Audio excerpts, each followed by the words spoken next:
दोनों ने एक दूसरे की तरफ समझदारी से सिर हिलाया। मिशन जितना रोमांचक था उतना ही खतरनाक भी। उनका स्पेसक्राफ्ट धीरे धीरे आगे बढ़ रहा था, जहां अंधकार और भी गहरा होता गया। दोनों आपस में बातें करते हुए धीरे धीरे आगे बढ़ते जा रहे थे। लंबी यात्रा में वे दोनों बीच बीच में हल्का खाना भी खा लेते थे, ताकि शरीर और दिमाग दोनों संतुलित रहें। हर कुछ घंटे में वे पृथ्वी पर सिग्नल भी भेजते रहते, लेकिन जब वे दोनों रिसर्च के लिए बहुत अंदर तक चले गए तो सिग्नल की ताकत भी कम होती जा रही थी।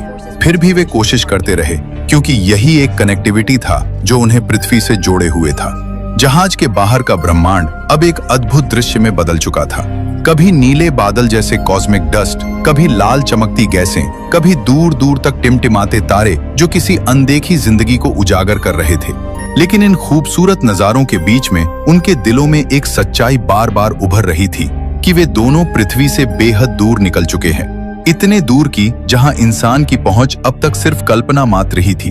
इन सब के बीच कहते देखते हुए समय का पता ही नहीं चला, और इसी तरह मिशन को अब 16 दिन हो चुके थे।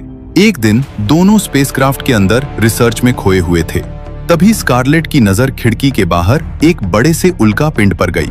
उसे देखकर ऐसा लग रहा था मानो वह किसी अनजान दिशा से सीधे उनकी तरफ बढ़ रहा हो। अचानक उस बड़े उल्का पिंड से एक छोटा तेज गति वाला उल्का पिंड टकरा गया।